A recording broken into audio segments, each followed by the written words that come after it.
यशोदा रुको। छोड़ दो मुझे, छोड़ दो मुझे। जीजी संभालो, बावली हो गई क्या? जीजी संभालो। कान्हा, कान्हा। देखो अब कैसे तुम्हारे अस्थियों को तोड़कर छोटे छोटे टुकड़ों में बदल दूंगा मैं।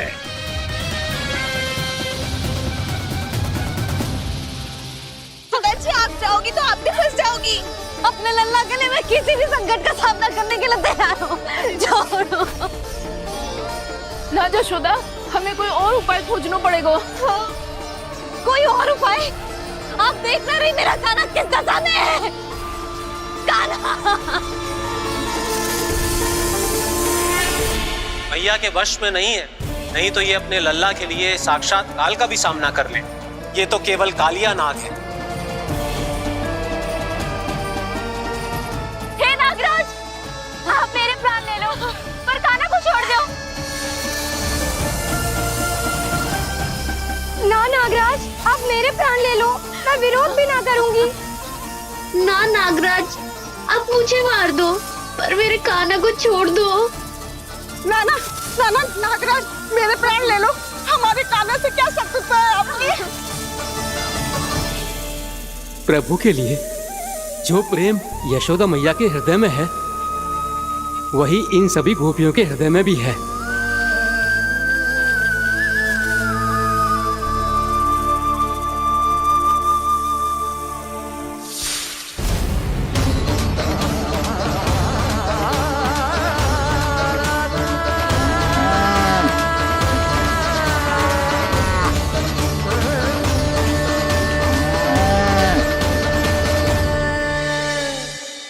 यशोदा, यशोदा, देखो इन गोपियों को, इन गैयाओं को, इन सब के मन में भी तुम्हारी भांति ही ममता भरी हुई है। वो सब भी कान्हा से उतना ही प्रेम और स्नेह करती हैं, उतनी ही ममता से भरी हुई है जितनी कि तुम। तो तुम ही सोचो, जिसके साथ इतनी ममता और इतना स्नेह, इतना प्रेम, उसका कोई क्या कर सकता है? उस काले नाग का वेश इस सब आशीर्वादों के सामने कछु ना है। कछु करो जी। उसे बोलो वो मेरे प्राण ले ले, मेरे कान्हा को छोड़ दे। यशोदा,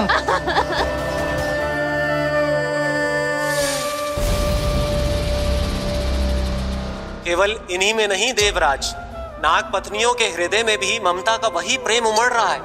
देखिए। मैं आपके हाथ जोड़ती हूँ स्वामी, इस बालक को छोड़ दीजिए। ये अवश्य ही कोई दिव्य आत्मा है स्वामी। हम आपसे विनती करते हैं स्वामी, इस नन्हे बालक को हानि मत पहुंचाइए स्वामी। मेरी पत्नियां मेरे ही शत्रु के लिए विनती कर रही हैं। अब यदि इसके पक्ष में एक शब्द भी कहा तुम सबने, तो मैं इस बालक से पहले तुम सबके प्राण ले लूंगा। हो रहा प्रसन्न नाग कालिया, विजय को निश्चित जान। रोते बिलखते व्याकुल सब, संकट में देख कान्हा के प्राण।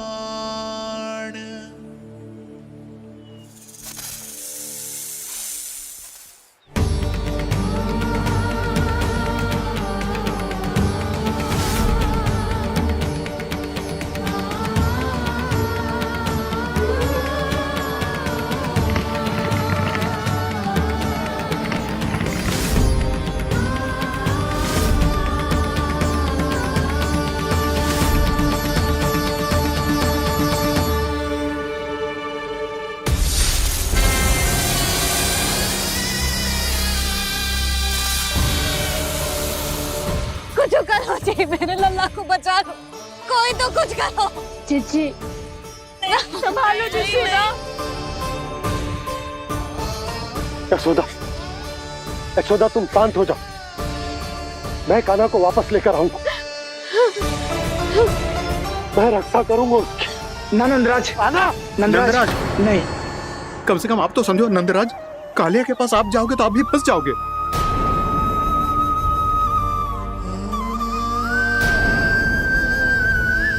बलराम, तेरा भाई इतनी भीषण संकट में है और तुझे जरा भी दुख ना हो रहा?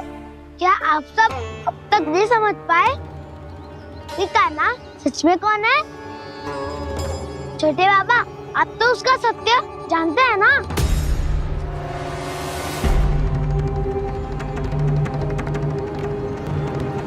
मानता हूँ कि आप सब कान्हा के रहस्य के बारे में नहीं जानते, पर क्या उसके जन्म से आज तक घटी एक से बढ़कर एक विचित्र घटनाओं को भी भूल गए हैं आप सब?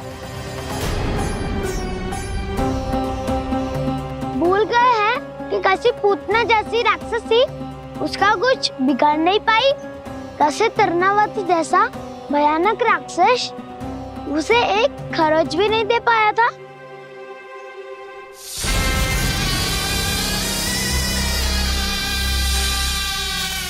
आप सबने अपनी आंखों से देखा था ना, बकासुर से कान्हा की रक्षा करने देवता स्वयं आए थे, पर सत्य तो ये है कि वो सभी देवता भी उस असुर के सामने असमर्थ हो गए थे।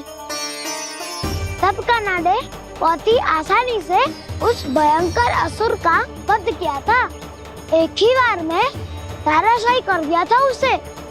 तो आप सभी सोचिए, बार बार ऐसे असाधारण कार्य करने वाला बालक साधारण कैसे हो सकता है? अब तो आरंभ से ही सारा सत्य जानते हैं छोटे बाबा।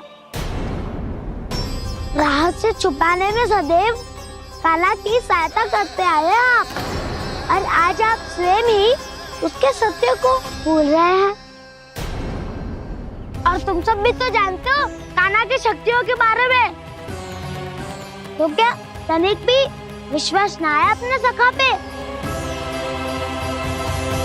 बलराम, जे तू क्या कह रहा है? मैंने जो कहा उसका एक एक शब्द सत्य है छोटी माँ। यदि प्रभु की इच्छा हुई तभी कुछ ही क्षणों में सब कुछ अपनी आंखों से स्वयं अनुभव कर लेंगे आप।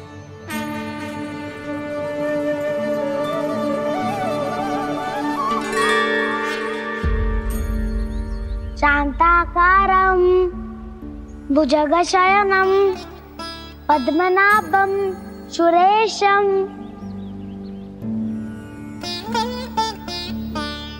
विश्वाधारं गगनसदृशं मेघवर्णं शुभांगं लक्ष्मीकान्तं कमलनयनं योगी वीरध्यानगम्यं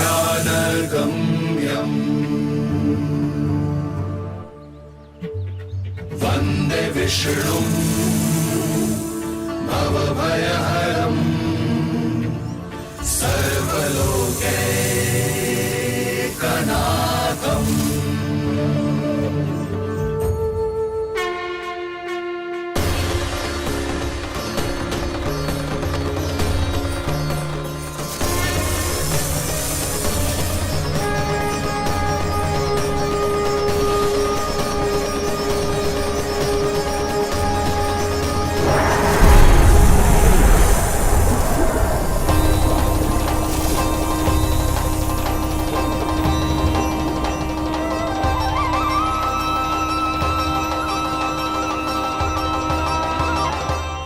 तुझे क्या लगता है बालक कि तू मेरी जकड़ से निकल गया तो अब बच जाएगा तू?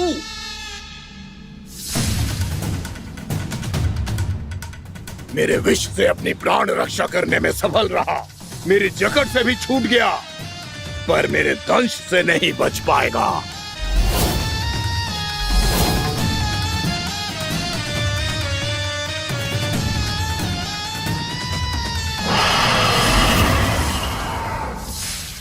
अब भय से भाग रहा है, पर मैं तुझे मृत्यु देकर रहूंगा।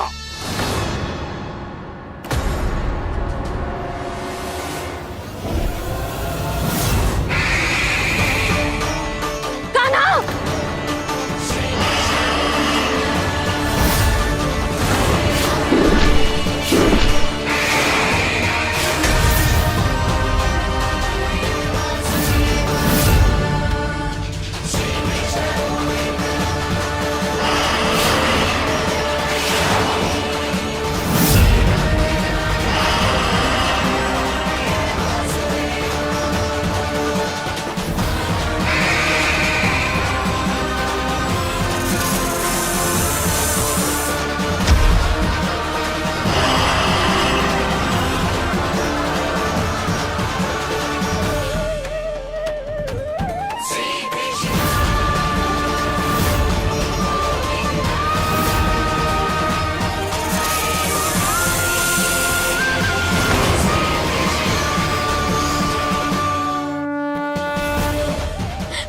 इतना नन्हा सा कान्हा कितनी देर भाग पाएगा?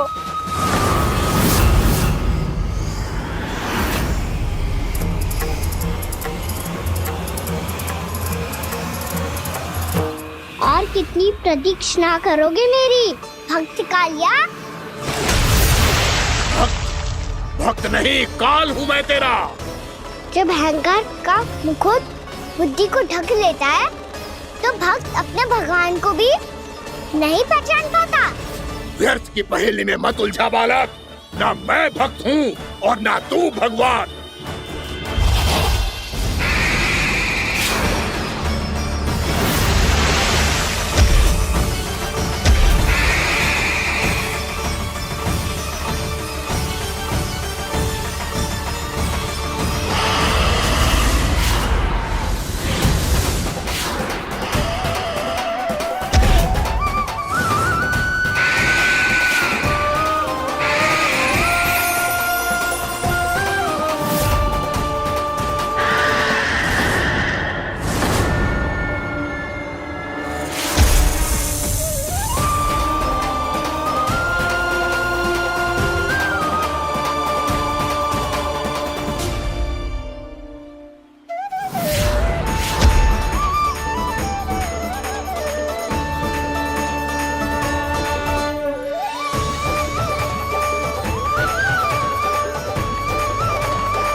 जिसके लिए इतने व्याकुल हो रहे थे उसे छूकर कालिया नाग का हलाहल जैसा विष भी चरणामृत बन गया है और यमुना जी के जल में फैल चुके विष के प्रभाव को भी नष्ट कर रहा है।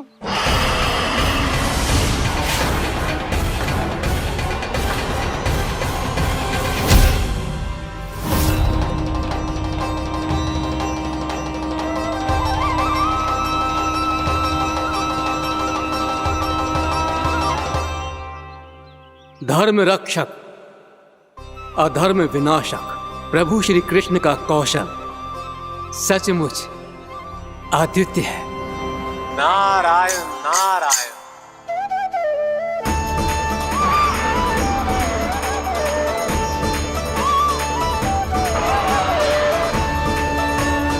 मेरा भार तुम्हारे भीतर के अहंकार का प्रतीक है कालिया। अब तुम्हारा अहंकार तुम्हारा अर्पण मेरे पाँव के नीचे है और तुम्हारी पूंछ अर्थात तुम्हारे प्राण मेरे हाथ में।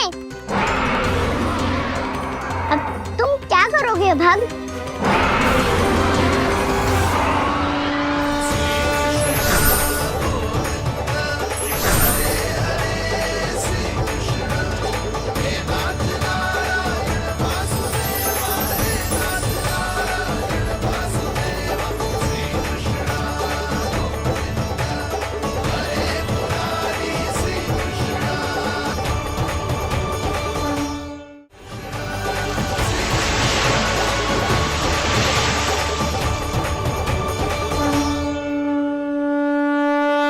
प्रभु, भले ये आपको पहचानने में असमर्थ हो, पर हम सब ने आपको पहचान लिया है। हाँ प्रभु, एक भक्त होने के नाते और एक अर्धांगिनी और माँ होने के नाते मैं आपसे इनके प्राणों की भिक्षा मांगती हूँ। अपनी कृपा दिखाइए और इन्हें क्षमा कर दीजिए। आपके लिए मित्र और शत्रु में कोई अंतर नहीं प्रभु, उसी तरह आपकी कृपा और दंड में भी कोई अंतर नहीं। दोनों दया ही तो हैं, अकारण ही किसी को प्राप्त नहीं होती। हमें विश्वास है कि हमारे पति को मिला ये दंड कोई अभिशाप नहीं है, आपका वरदान है। ये सत्य है प्रभु कि इनसे बहुत से पाप हुए हैं। इनके विष से बहुत सारे जीव जंतु को हानि पहुंची है, पर अब आपके चरण इनके शीश पर पड़ गए हैं। ऐसी कृपा तो बड़े बड़े महान महात्माओं को भी दुर्लभ है, और इन्हें प्राप्त हुआ तो अवश्य ही ये किसी महान पुण्य का ही फल है। हे प्रभु, उन्हीं पुण्य कर्मों की शक्ति का आह्वान कर मैं आपसे विनती करती हूँ, इन्हें प्राण दान दीजिए। मैं अपने इस भक्त को क्षमा अवश्य करूंगी देवियों, यदि ये अपने अहंकार को त्याग कर मुझे पहचान ले तो।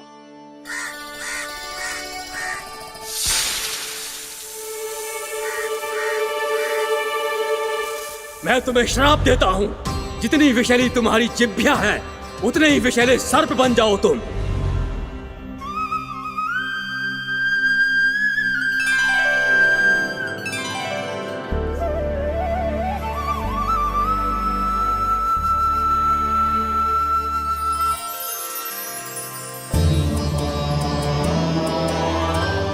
नारायण, मुझे क्षमा कीजिए नारायण। मैं तो आपका परम भक्त था, किंतु मैं आपको पहचान नहीं सका। इसका दंड तो मुझे मिलना ही था, किंतु मैं अब प्रायश्चित करना चाहता हूं। इसके लिए यदि आप मेरे प्राण भी ले लेंगे तो भी मुझे कोई दुख नहीं होगा। मैं अपना जीवन, मृत्यु और अपना अस्तित्व सब कुछ आपको समर्पित करता हूं। तुम्हें तुम्हारी क्रोध के कारण श्राप मिला, जिसे विशाल सर्प के रूप में तुम्हारा जन्म हुआ, और सर्प का तो स्वभाव है विष फैलाना। इसीलिए तुम्हें दंड नहीं दूंगा मैं। शेष सभी अपराधों का पश्चाताप कर लिया, इसीलिए मैं तुम्हें क्षमा करता हूँ कालिया।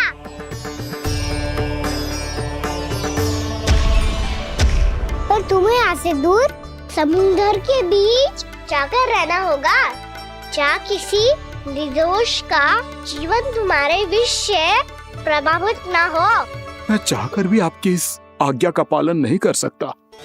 मैं असमर्थ हूँ प्रभु, क्योंकि यदि मैं इस क्षेत्र को छोड़कर गया तो मेरी मृत्यु निश्चित है। आपसे क्या छुपा है प्रभु? आप तो जानते हैं कि सर्प जाति और आपके वाहन गरुड़ के बीच अनंत शत्रुता चल रही है, जिसका प्रारंभ नागों के द्वीप नागालय से हुआ था।